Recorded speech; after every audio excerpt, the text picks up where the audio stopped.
are back for episode 12. Hope everybody's doing good. Usually we do like once a week, but I decided to do once. I think I'm gonna spend like 3 days because I felt bad for taking a week off. But we got another great guest. He has risen up the rankings in Arizona quite a bit through the past 3 to 4 months. You got Bryce Anderson, a 6'7" wing from Phoenix Christian High School. Appreciate you coming on, man. How you doing today? I'm doing good. How you doing? I'm chilling. I'm ready for the World Series to start. I got to rep the Diamondbacks hat today Yes, with sir. it being 1-1. But Phoenix Christian High School is where you come from. Like I said, y'all finished 24-5 on the season last year. Kind of put the team on the map with kind of how you guys played. I know you had Tommy Randolph, who unfortunately is gone. Still seems like you guys got a lot of dogs in your team. We'll get into that in a second. But for people that may not know about you guys, what would you say about your experience so far at Phoenix Christian and kind of how you guys have done? I love it here. I actually right now we're having basketball tryouts. So I had to leave a little bit early. We're a defensive minded team. We're trying to get better on defense. Right now day one straight defense. We have not touched the ball yet. And it's been an hour and 30 minutes so far. But I love my coach, man. We're like a family at Phoenix Christian, and we treat one another like we're our brother. Yeah, I mean, something I've taken a liking to is how hard you guys play. I went back and watched. Shout out to Timeout. I use their film a lot and love those guys there and love what they do. I got to watch your guys' fall league game. Was it against South Point Catholic? No, it was against Shadow Ridge. Shadow Ridge. Okay, there was a lot of talking in that game. You had a out of bounds lob, which was pretty insane. But we'll get into it in a second though. But like how hard you guys play, the ball movement, the constant, just unselfishness you guys have. Yeah. Do you see? I don't know what your guys' roster will look like compared from last year, but do you see a lot of that will continue on, especially in your senior year? Yeah. We just got a few new guys. We got a couple new freshmen coming in. Malachi's returning, bouncy, fucking 40 something inch vertical, crazy as a sophomore, 14 years old. We just got a new senior from Deer Valley High School, Cameron. Zaire able to play this year, and we might have one more person transferring this year. And we have some great addition to our team. Brings a lot of height, above 6 foot, around the whole roster. So I think we'll be good this season. Yeah, absolutely. A lot of eyes, of course, go towards the 5A, 6A schools, and deservedly so, just because, my brother goes to Scottsdale Christian 3A, 2A schools, so there's a bit of a difference, not necessarily talent wise, but I think maybe just competitive wise. But what Yeah. can you say about the competitive level in your school's division specifically? So in 2A, we have some good schools. We have some like decent schools and some bad schools. But I feel like this season, I feel like our toughest competition is either going to be, I feel like we're going to challenge between Pima, Highland Prep, and ALA. Those might be Mm. our top three contenders. And that's who you might see in the Final Four this year. I saw too, Santan Charter. I don't know if Oh, they are them still too. in. Okay, they are. I was gonna say because I know you guys were, I think, ranked second according to Max Preps or third, and it was Santan and Pima, were the Yeah. other two up there. You guys aren't playing them, unfortunately, in the regular season. At least it looked like, which kind of sucks. I feel like you guys. I'm sure I could get into a lot of different things about how the scheduling is made, but Right. um, it would have been fun to see at least you guys play everybody in your region instead of doing multiple things. But seeing, you got Peyton out there and a lot of other guys, Yes. who would you say is your biggest rival in your guys' division? Oh, right now, sophomore year it was Santan because I didn't come here freshman year. I went to Deer Valley, and I heard Santan beat them like bad. So our rival sophomore year was Santan, and we played them. We lost, unfortunately. Last year, Highland Prep was our biggest one, and I think going into this year, I think it might be the same with Highland Prep. With Presley eBay on there, some of those guys. Okay. Well, I'm gonna have to pop out to a couple of games, especially. So, ball movement and pace are two things that stuck out to me when I watched a lot of film on you guys these last couple of days, and your team's fall league tape as well. For people who are finding out about Phoenix Christian for the first time right now, how would you describe your team's play style? We like to push a lot. Our coach every practice he tells us cycle the ball every time we're live. Anything you grab the rebound, made shot, missed shot, push it up the court, run. We like to run teams. Our coach really takes pride in that, in running teams, making sure we're the fastest team, the more energized team, conditioned well. Um, so really, that's kind of a big thing we take part of is running. The aggressiveness in how you guys play too. You've been able to play a couple of teams, higher divisions, lower divisions, in these fall league games and these tournaments. What has it been overall for you, fall league, with probably the guys you're going to have on varsity? You talked about a couple of transfers, but overall, what's been kind of the feel you've taken from being with these guys so far through the first couple of weeks of preseason basketball, I guess you can call it? At the start, we got off to a little bit of a struggle. We weren't really practicing as much. And so we really didn't know the plays, had a bunch of freshmen on our team, underclassmen. They didn't really know the plays as well. But we got a little bit of practice in next week. We started contending a little bit more. And, you know, now I feel like we know the plays, better on defense. And I feel like we'll be good the rest of the season with the guys I have now on my team. 11 and a half points a game, along with 13 rebounds, is what you averaged last season. What are some things you have worked on this summer to take your game to that next level to make very much of an impact in your senior year? I've been taking pride in my ball handling a little bit in my shooting. I've gotten a lot better at handling the ball and shooting. I feel like um, I've been working out with our weightlifting coach here, Coach Carvis, and he's been getting me right for the season with my bounce and my vertical, making sure I could jump high, get the more rebounds. Because Section 7, I I averaged 27 and about 15 rebounds. Wow. You know, I think his name's Austin Mayer or something like that. He just committed to GCU. Yep. We played against him. I had 27 and I think 17 rebounds. I mean, he's a tough 100 kid. Yeah.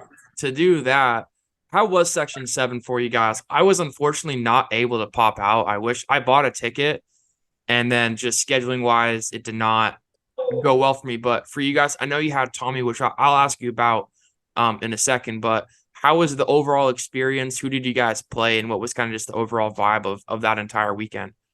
I love Section 7. It gives a lot of my younger guys and older guys, that never thought they had the chance to play basketball in college. It gives them the chance to play basketball in college around those college coaches.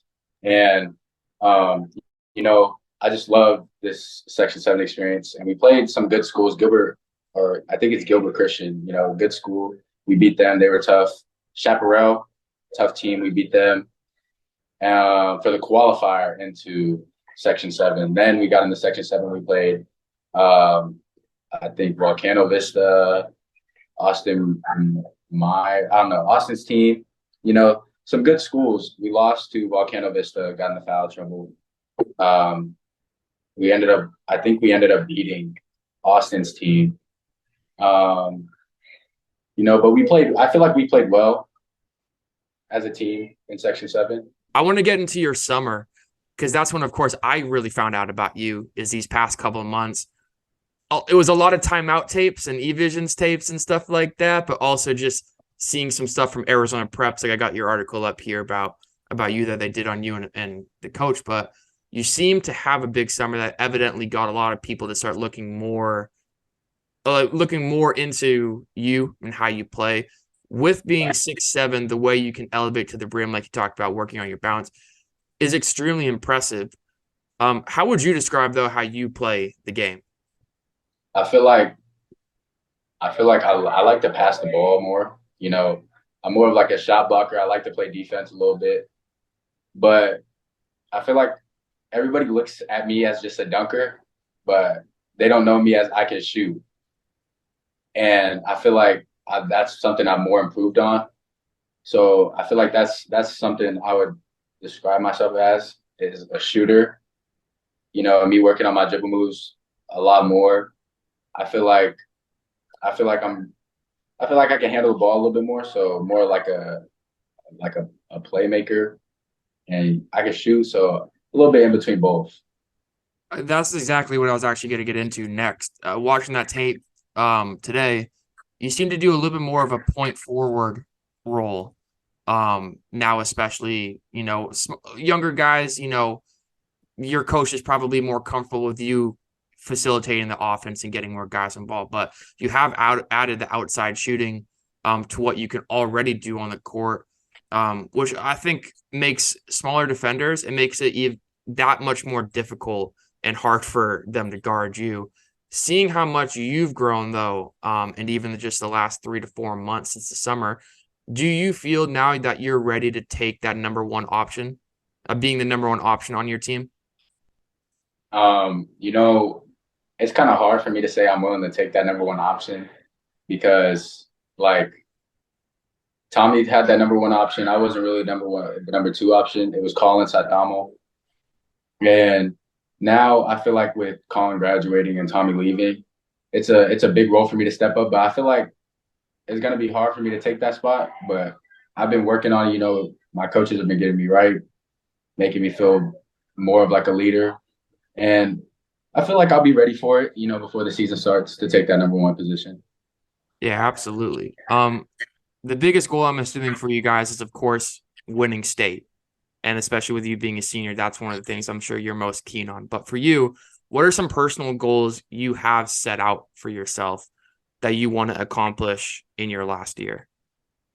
So one goal I always had through high school was to hit 100 or 1,000 points. But you know, with me, I didn't play freshman year. I played sophomore year and junior year, and now going on my senior year. I don't think I'll hit 100K, but my goal this season, is to average 20, 10, and 10, and when stay with my guys, and I'm coming for that player of the year of 2A, player of the year and defensive player of the year. It's so interesting. I don't know a lot about 2A guys. I've heard about player here, player there, not much of I guess, a dominant team. And I think something the AIA can do maybe in the next couple of years, kind of have the open division, which I think is 4A, 5A, 6A. Yeah, I feel like they should make a lower open division for 3A, 2A, 1A, because with 3A, you got teams like Scottsdale Christian, like Valley Christian, like you guys, like Santan, who not maybe could handle the limelight of going up against the Perrys, the Bashes, the Pinnacles, the Liberties. But I feel like it would be so fun for you to go up against Valley or you to go up against Peoria High School, stuff like that. Do right. you have any thought of possibly you feel like you guys are ready to take on maybe a bit more of a challenge and go against a little bit more of competitive teams? Yeah, I feel like we're ready to, take on those teams. Like Pinnacle, we played Pinnacle over the summer, and we put up a pretty good fight. I feel like we could have played a little bit better, but they're a good team. We played a lot of big schools over the summer and like fall league. But I feel like my team's always ready to take on any bigger school that's willing to challenge us. How would you describe your guys' defensiveness? Because it's something you guys emphasize and your coach really instills in you. Excuse me. Um, and I did notice that a lot through the film I've been able to watch. You guys like to go after a lot of zone, it seems like, and switching. How would you describe your guys' defensive style and how you guys play? This year we're trying to look more into playing man and pressing a lot, pressuring the ball. You know, over the summer we thought a lot of guys, and over the fall we thought a lot of guys couldn't play defense. Because we didn't really practice as much. So now I feel like we're ready to take on any challenge. Man is a big one. We got 10, 11, 12, things like that, and I feel like I feel like we like to play man a lot. Yeah. You were down to three schools. But actually, before we get into that, um, NAU, GCU, ASU, a lot of out-of-state schools seem to be interested in you according to your offers. Before you kind of crunch down your list of the three schools, was there anybody else that try to make a big push at you to get you to come there next year? Um, uh, those were really like my big three schools that like seemed the most interested in me. Because they made some of them made those two out of the three schools made an effort to reach out to me, call me, you know. Um, so I don't, not really. Okay, well, you are down to three schools, and let's get into it. Cal State Dominguez, Redlands University, and Whitworth. Do you have any update to when you will make your announcement? We'll get into it in a bit, just kind of why those three schools stood out. But do you have any update to when you feel like you're going to be comfortable enough to announce where you're going?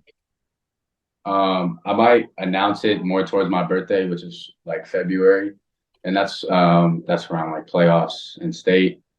And I feel like it would be more comfortable with me to announce it more at the end of the season, just to see like, if they're still interested in me, which team wants me the most, and to see what they're offering. But yeah, that's when I feel like was most comfortable to announce that. What stood out about those three schools? You said they showed a lot of interest, kept calling you and stuff, but Cal State Dominguez in California, Whitworth in Spokane, Washington. Where is Redlands? I don't even know. Um, I think it's in Redlands, well, California. Okay, I didn't even know that was a town in California. That's my bad. But what stood out about those three schools, and what are the reasons those three schools stuck out to you to put them in your final three? So when my coach was talking to me about Cal State Dominguez Hills, because that's actually his buddy, the head coach at Cal State is his buddy. Um, every time I'll talk to my head coach about Cal State Dominguez Hills, he would always be like, "Listen, he wants you so bad." He said what really stood out to him was how I like to dribble the ball, shoot the ball, attack the rim, play defense, and I never let my energy stop. No matter if I get dunked on, a play happens, my energy never stops. And that's something that stood out to him at Cal State. And I feel like he showed the most interest. With Redlands, I called them and they're like mainly like a business art school. So, and I want to go into college studying like architecture or photography. And so I was looking at like the arts programs and I was really interested in that. And like the fact that it's closer to home with California being only like 5 hour drive away. And that phone call that I had with the assistant coach, they showed so much interest. They said you fit our play style, you would come in, you would fit right in. They were telling me come on a visit. Same with Whitworth. But both of those schools I had a phone call with, the assistant coach loved both of them. They told me I'd fit right in, come for a visit. I can practice with them, maybe come watch them watching or play an open gym and watch a practice. I mean, yeah, it sounds like those are all three good schools that have really stuck out to you. Who are the people, as we kind of wrap up here, who are the people you see most in yourself? Who are some guys you like to watch on film to try and pick pieces of their game and add to yours? So growing up, a big mentor to me was my uncles. The way my uncles played, um, and the way my one uncle that played or my cousin played in the NBA. His name's Courtney Sims. Um, he was more of like a big man, but he could kind of shoot a little bit. Um, and my uncles were played just like me. I always looked up to my uncles throughout everything I did in life. And really, people I watched though on TV, Jayson Tatum and Larry Bird. Mm. You know, Larry Bird was a demon when he stepped on the court. Oh my gosh. I mean, you're not wrong, man. I've heard some stories from people about Larry, and I'm just like, he would kill people in today's day and Yeah. age, even just with the trash talk. I mean, Yeah. I've heard some things, but with JT though, he seems like what every modern day wing wants to play like. And I think that's a great resemblance for you too. Of course, he's got just this crazy skill set, but with you, you can space the floor, you can shoot it on one dribble, you got a great first step and you can elevate. And I even like watched that like timeout was doing those like top 10 like plays of the week, and yours was like you barely dunked on a kid. And then I watched that game today, and it's like you're elevating at a completely different level. Even like your chase down blocks, you had like two or three in that game that they showed. What about JT's game? Do you like the most that you watch the most that you try to work on in the gym yourself? Um, the way he creates space. I Mm-hmm. watch the way he creates space with the sidestep, step backs, you know, one dribble pull up. It's something I add to my game. I don't really shoot mid ranges like that, but that's something I'm trying to work on more. But that's actually something I used to work on all the time. Mm. I used to shoot one dribble pull ups from everywhere, and like I don't really add that to my in game as much. I tried to work on it a little bit over the weekend at that Arizona Preps showcase that they had. Shot a lot of one dribble pull ups, but yeah, just really the way he creates space, the way he shoots the ball. Yeah, man, I love it. Well, as we wrap up here, there's one question I always ask everyone, and like I told you before we started recording, it's usually the toughest. I don't know why. You guys rock like so many different shoes, but some like they just stick with one. But for you, favorite on-court shoe, what were you rocking in the summer? Do you have any surprises up your sleeve for the season? Any heat you want to bring out? Because I saw in that tape, there's a couple kids wearing Grinches on your team, and I'm like, I don't know how y'all get them because they're crazy expensive. But for Yeah. you, what's been your favorite on-court shoes that you've rocked throughout the summer and that you're going to bring to the court this season? Oh, so over the summer, I'm like a big fan of like Kobe's. I used to have a big collection of Kobe's. Um, so I'd say Kobe's is a big one. I just got these Kobe 11s. I wear them almost all the time. Actually, Jaws too. I just got those. I actually have them right here on foot. The Halloween ones. Okay. I just got these over the weekend on Sunday. But I got some heat coming, some KD3s, some KD16s. I saw the KD3. I think it's the on pearls, those pink joints. Yes. Those are cold. I only have one basketball shoe. I got the Jordan 36 low Luca edition. They're like blue and they're pretty tough. But when I saw those KD3s, I'm like, if I get another hoop shoe, I'm not buying Kobe's. They're too freaking expensive and too hard to get. Yeah. And KD6s was my shoe growing up. I had the Christmas and the Texas joints. And those are pretty tough. I wish I kept them, but I traded them. But before we got out of here, Bryce, man, I appreciate you coming on. Anything to shout out before we get out of here? Um, I'd like to give a shout out to, my team and you, obviously, for having me on here. A shout out to my guy Drew from Timeout, always coming to record. And I'd like to, shout out to God with everything He has done in my life. That's dope, man. Well, I appreciate you coming on, man. I wish you nothing but the best of luck. Good luck this season. Excited to come and watch you play, and hope you put Phoenix Christian on the map.